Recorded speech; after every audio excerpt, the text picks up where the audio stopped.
رات کو بڑے زور کا جھکڑ چلا۔ سیکریٹریٹ کے لان میں جامن کا ایک درخت گر پڑا۔ صبح جب مالی نے دیکھا تو اسے معلوم پڑا کہ درخت کے نیچے ایک آدمی دبا پڑا ہے۔ مالی دوڑا دوڑا چپراسی کے پاس گیا۔ چپراسی دوڑا دوڑا کلرک کے پاس گیا۔ کلرک دوڑا دوڑا سپرنٹینڈنٹ کے پاس گیا۔ سپرنٹینڈنٹ دوڑا دوڑا باہر لان میں آیا۔ منٹوں میں گرے ہوئے درخت کے نیچے دبے ہوئے آدمی کے گرد مجمع اکٹھا ہو گیا۔ بیچارہ، جامن کا درخت کتنا پھلدار تھا، ایک کلرک بولا۔ اس کی جامن کتنی رسیلی ہوتی تھیں، دوسرا کلرک بولا۔ میں پھلوں کے موسم میں جھولی بھر کے لے جاتا تھا، میرے بچے اس کی جامنیں کتنی خوشی سے کھاتے تھے، تیسرے کلرک نے تقریباً آبدیدہ ہو کر کہا۔ مگر یہ آدمی، مالی نے دبے ہوئے آدمی کی طرف اشارہ کیا۔ ہاں، یہ آدمی، سپرنٹینڈنٹ سوچ میں پڑ گیا۔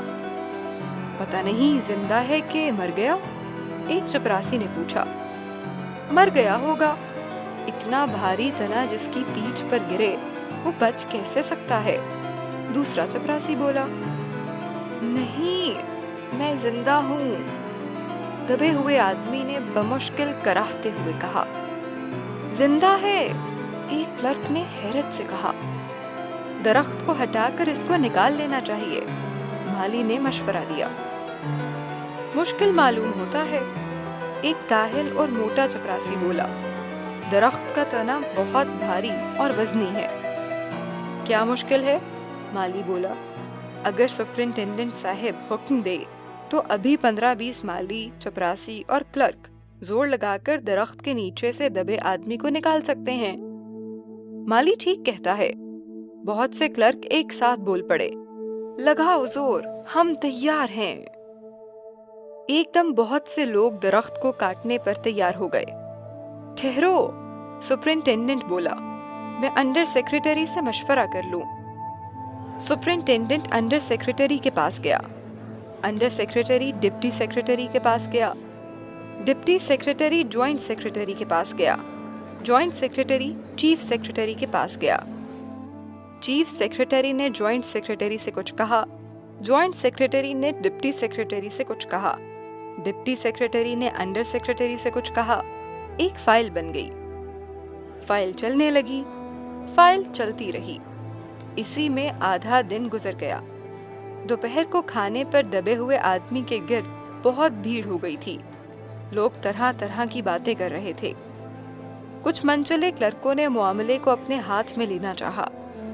وہ حکومت کے فیصلے کا انتظار کیے بغیر درخت کو خود سے ہٹانے کا تہیہ کر رہے تھے کہ اتنے میں سپرنٹینڈنٹ فائل لیے بھاگا بھاگا آیا۔ بولا، ہم لوگ خود سے اس درخت کو یہاں سے ہٹا نہیں سکتے، ہم لوگ محکمہ تجارت سے متعلق ہیں اور یہ درخت کا معاملہ ہے جو محکمہ زراعت کی تحویل میں ہے، اس لیے میں اس فائل کو ارجنٹ مارک کر کے محکمہ زراعت میں بھیج رہا ہوں، وہاں سے جواب آتے ہی اس کو ہٹوا دیا جائے گا۔ دوسرے دن محکمہ زراعت سے جواب آیا کہ درخت ہٹوانے کی ذمہ داری محکمہ تجارت پر عائد ہوتی ہے۔ یہ جواب پڑھ کر محکمہ تجارت کو غصہ آ گیا۔ انہوں نے فوراً لکھا کہ درختوں کو ہٹوانے یا نہ ہٹوانے کی ذمہ داری محکمہ زراعت پر عائد ہوتی ہے، محکمہ تجارت کا اس معاملے سے کوئی تعلق نہیں ہے۔ دوسرے دن بھی فائل چلتی رہی۔ شام کو جواب بھی آ گیا، ہم اس معاملے کو ہارٹی کلچرل ڈپارٹمنٹ کے سپورٹ کر رہے ہیں کیونکہ یہ ایک پھلدار درخت کا معاملہ ہے اور ایگریکلچرل ڈپارٹمنٹ صرف اناج اور کھیتی باڑی کے معاملوں میں فیصلے کرنے کا مجاز ہے۔ جامن کا درخت ایک پھلدار درخت ہے، اس لیے درخت ہارٹی کلچرل ڈپارٹمنٹ کے دائرۂ اختیار میں آتا ہے۔ رات کو مالی نے دبے ہوئے آدمی کو دال بھات کھلایا، حالانکہ لان کے چاروں طرف پولیس کا پہرا تھا کہ کہیں لوگ قانون کو اپنے ہاتھ میں لے کر درخت کو خود سے ہٹوانے کی کوشش نہ کریں۔ مگر ایک پولیس کانسٹیبل کو رحم آ گیا اور اس نے مالی کو دبے ہوئے آدمی کو کھانا کھلانے کی اجازت دے دی۔ مالی نے دبے ہوئے آدمی سے کہا، تمہاری فائل چل رہی ہے، امید ہے کہ کل تک فیصلہ ہو جائے گا۔